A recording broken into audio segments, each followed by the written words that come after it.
يا أيها الذين آمنوا إذا نودي للصلاة من يوم الجمعة فاسعوا إلى ذكر الله وذروا البيع ذلكم خير لكم إن كنتم تعلمون.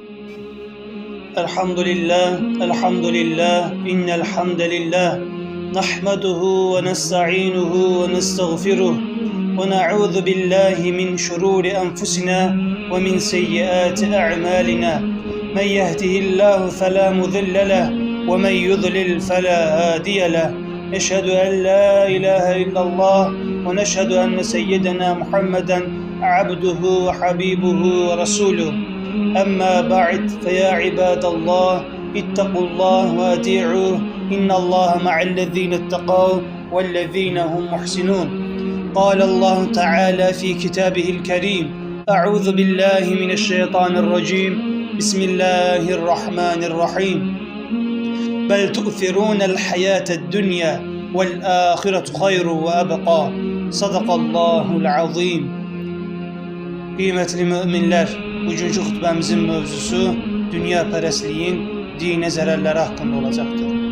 Dinimiz İslam həyatımızın tamamını əhatə edir.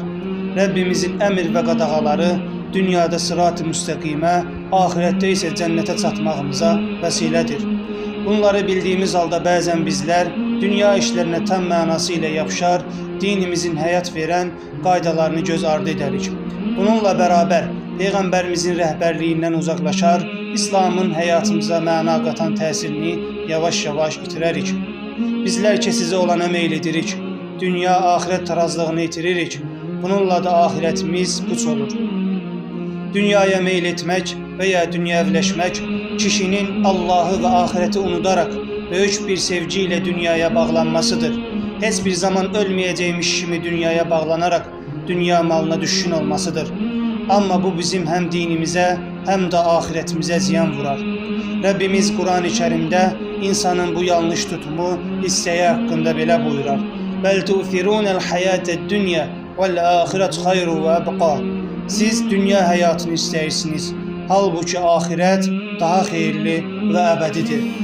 Cənab-ı Haqq bizləri ibadət və itaat üçün yaratmışdır.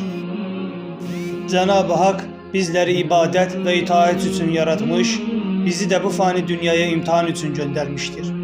Müsəlman əlbəttə dünyası üçün çalışacaq, amma ahirətini də göz ardı etməyəcək şəkildə yaşamalıdır. Hər nə qədər əsl məqsədimiz ahirət yurdunu qazanmaq olsa da, dünya nemətlərindən də məşru şəkildə istifadə etmək əsasdır. Bizdən dünyadan tamamilə uzaqlaşmaq deyil, balanslı şəkildə dünyadan istifadə etmək tələb olunur. Çünki bir şeyin ifradı da, təfridi də qəbul olunmazdır. İmam Maverdi Həzrətləri buyurur ki, dünya ahirət üçün, Allahın rızasını qazanmaq üçün çalışma yeridir.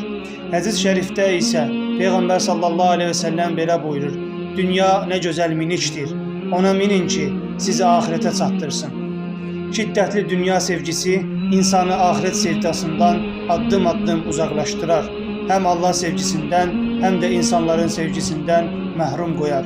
Sahil bin Sa'd belə deyir: bir nəfər Allahın elçisinin yanına gələrək, ey Allahın elçisi, mənə elə bir əməl de ki, onu etdiyim zaman Allah da məni sevsin, insanlar da məni sevsin. Peyğəmbər sallallahu aleyhi və səlləm cavab olaraq buyurur ki, dünyaya həris olma ki, Allah səni sevsin. İnsanların əllərində olanlara, mal-mülklərinə qarşı həris olma ki, tamahkar olma ki, insanlar da səni sevsinlər. Dəyərli cəmaatımız, Həzrət Əli radiyallahu anh bu dünyanı vəsf edərək belə buyurur: bu dünya zəhərli ilan kimidir.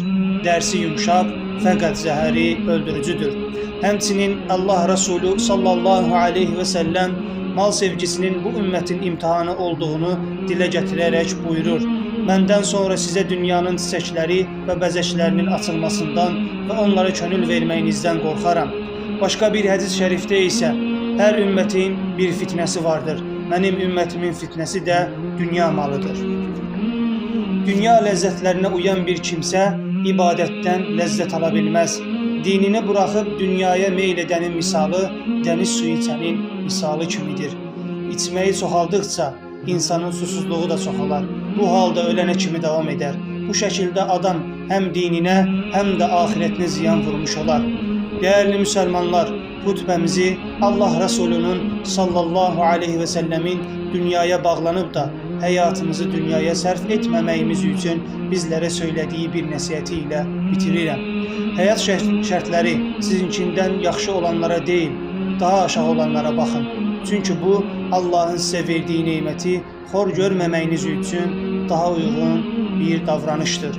Ələ innə əhsənəl kələm və əbləğən nizam kelamullahil məlikil azizil alləm kəmə qalallahu təbarəkə və teala fil kələm və izə quri'əl Qur'an fəstəmi'u ləh və ansitu ləalləkum turhamun.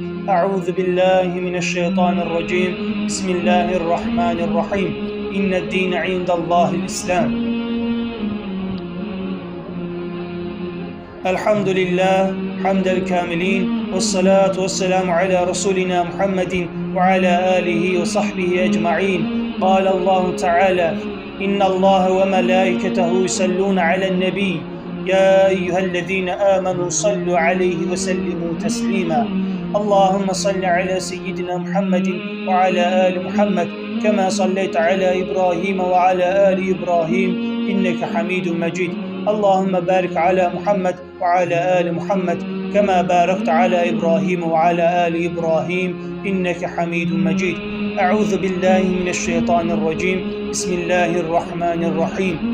İnna Allaha ya'muru bil adli vel ihsani ve ita'i zil kurba ve yenha anil fahşai vel munkari vel bagyi ya'izukum leallekum tefekkerun.